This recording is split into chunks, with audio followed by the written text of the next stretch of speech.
You gonna bring that over for me? Yes, I am. Thank you for I'll inviting hold me. this thing. All right. Jump up here. I'm going to start with a question today. Have you ever had a milestone date in your life that changed things for you? Or maybe it was a date for your business organization. But for me, that date was March 9th, 1996. See, as a college athletic coach, I was at a school that had not won a national championship in anything in the first 60 years of competition. And that changed March 9th, 1996, as my wrestling team won our first NCAA title. And I brought Mr. 1996 here with me. In the next 22 years, 1996 to 2018, that same college, Wartburg College, has now won. Does this work? Can you forward that for me? 22 NCAA championships. So the first 60 years, 0. The next 22 years, 22 national championships. I wanted to bring them all with me, but I couldn't get them in the car. Now, so my biggest question I get most often is, hey, Coach, how'd that happen? Well, we started thinking we could. We started thinking at a higher level. Our athletes, our coaches, our administration. It went from, why not us, to this is us.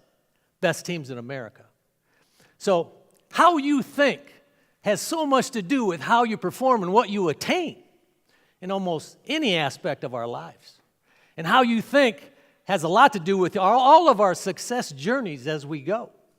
Now, I asked this question recently, hey, Coach Miller, when did you first envision the success you would have at the college level? And I said, you know what? That happened 8 years before I got there. That happened 8 years before I even knew I would be there. See, I started my career as a high school teacher coach. And I was really lucky to have some good teams, but along that way, I never had a ninth grader make the varsity until the final year. And I'd have been cool with it if that ninth grader would have been real good, but I thought he was our weakest link. His name was Rick Lynch. My town was Charles City, right here in the state of Iowa. And in our first big dual meet, I want you to envision on this side of the arena, double-decker seating full of people, and on this side of the arena, we had a stage with portable bleachers that sat a couple hundred spectators. And the introduction sounded like this. And for Charles City High School, 130 pounds, we got freshman Rick Lynch. And the stage in particular went crazy. And I'm standing by my assistant coach at the time, who was taught at the junior high where the ninth graders were housed. I said, Coach, what's up with that? He goes, Coach Miller, that's the ninth grade class that came out to support our ninth grader, Rick Lynch. So I'm like, man, that's pretty cool. Sometimes you don't know right away who brings the most value, right? And it continued during the dual meet. Understand now, in a high school dual meet, there's 3 2-minute periods, a 6-minute match. And going into the final period, Rick Lynch was behind by 5 points. But something happened there that everybody in the arena noticed. Rick Lynch was fresh as a daisy out there, had all kinds of energy. And his opponent looked just like this. He was just like it. He was dead tired. This kid was better than him, but dead tired. And everybody just felt the momentum change. And with 10 seconds left, Rick Lynch got a takedown to win the match. Now that night, I heard what success sounded like because I had never heard our arena that loud before. It was deafening. And I witnessed what success looked like because I just seen our new rising star get carried off by his whole team. And I felt what success felt like because my chest was bursting with pride from what I just witnessed. And everybody in that arena just witnessed. And that night at home, I'm thinking, you know what? If I ever get the chance to be a head college coach, which was going to take 8 years, but if I ever get the chance to be a head college coach, I want someone like that at every position. I want someone like that at every weight class that's willing to perform to their full ability, no matter what talent level. I mean, think about if you had someone at your organization performing at or near their full capacity on a daily basis, what that would look like, what that culture would feel like. By the way, Rick Lynch the very next year was state runner-up and the best athlete on the team. I also learned not to pick too soon who's going to be the best people you got, right? Now, if you haven't noticed by now, I'm kind of a motivated guy. And I take it to work. And maybe it's just the discipline to be motivated, but we call it motivation by choice. Choosing to be motivated instead of hoping to be motivated when it really counts. Now, for me, it really counts. Daily practice, competition, calling recruits, raising money, really anything that affects the program. And, man, everything does affect the program. So I'll give you an example here. Could you just advance it? There's 17 steps between my locker and the wrestling room door. The wrestling room door is at the end of that hallway. That's my workplace, my athletes, my staff, my coaches, my trainers. Everybody's behind that door. No matter what I'm feeling like, by the time I get to that door, I will be motivated, period. I already made my mind up. I'm going to open that door. Let's do this. Let's have a great day today. Now, over the years, I've had some assistants come up and say, hey, Coach Miller, man, you come in like that every day. I mean, are you faking it sometimes? I said, you know what? I got so good at it, I don't know if I was faking it or not faking it. Really doesn't matter, does it? Because when you're genuinely acting like you're motivated, that's what you become. Motivation by choice changed our culture, and it was contagious. And it had a whole lot to do with the sustained success we had month after month, year after year, and beyond.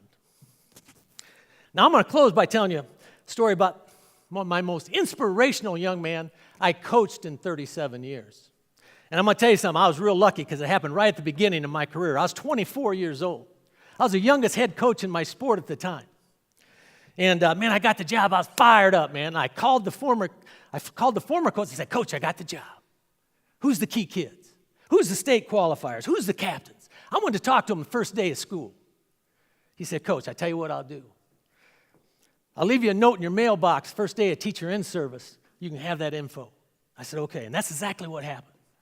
I walk in the first day of teacher in service. Where's the mailbox? Got my mailbox, got the note. Note said, Coach Miller, make sure you let Brad Peterson be the wrestling manager. Good luck. And I'm thinking to myself, wrestling manager? I thought I asked about the key kids. Who's Brad Peterson? 2 days later, first day of school, I'm eating lunch in the cafeteria. Could you advance that, please? Up rolled Brad Peterson. Brad Peterson had muscular dystrophy. His body slightly deformed, but he wore this big smile on his face, and he rolled up to my table and said, are you Coach Miller? I go, yeah. I'm Brad Peterson. I want to be wrestling manager. And I was kind of hesitating, stunned a little bit. I go, okay, Brad. He's okay, Coach, and off he goes, wheels off. And as he's wheeling off, I'm thinking, what am I going to do with this young man in a wrestling room, bodies flying all over the place, and this young man in a wheelchair? And so, but I thought about that note that the former coach left me. Hey, Coach, make sure you let Brad Peterson. So I'm thinking, maybe he was the manager last year. So the next day, I'm looking for Brad. And when I see him in the hallway, I go, Brad, hey, what's up, Brad? He goes, what's up, Coach? I go, hey, were you manager last year? He goes, yeah.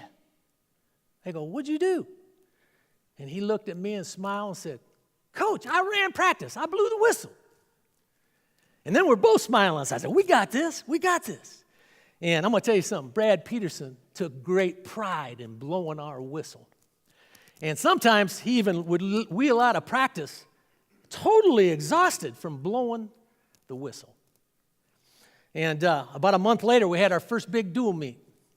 And Brad kind of asked me something kind of uncharacteristic, but Brad said, hey, Coach, tonight, do you care if I say something to the team? I go, yeah, that'd be cool. And we had a big crowd. And this is my first big dual meet of my career. I was so nervous. And I'm sure, and I know all our kids were, and Brad noticed it too, because after I gave my little pep talk, I said, hey, guys, Brad wants to say a few words. And wow, that was pretty unusual. They all kind of sat around his wheelchair. And Brad said, I know we're all real nervous, guys, but I want you all to know that I wish I could trade places with any of you for your 6 minutes tonight. And I got to tell you, that was a powerful moment that I've held on to personally for 40 years now. And because Brad was talking about opportunity. He was talking about quit worrying about the little stuff and grab a hold of that opportunity right in front of you, something that so many of us just take for granted. And unfortunately, Brad passed away 3 months later. in that spring. And I'm at his funeral, and it hit me. I'm like, my God, you know what? Brad Peterson, the wrestling manager, was in fact one of those key kids on that team. Brad Peterson made us a stronger team. Brad Peterson helped us think at a higher level, doing things other people didn't think we could. Now think about that. Becoming a stronger team and accomplishing things other people don't think you can. That's just two of the things I'd like to talk to your teams about in the near future. Next slide, please. This is my last day as a coach. Actually, it was my last moments as a coach. And I love the joy on those faces of those kids. Getting carried up to collect our 10th and my final NCAA trophy. I'm Jim Miller, championship coach. Thank you. Jim Miller, everybody. Hey, Jim, hold on just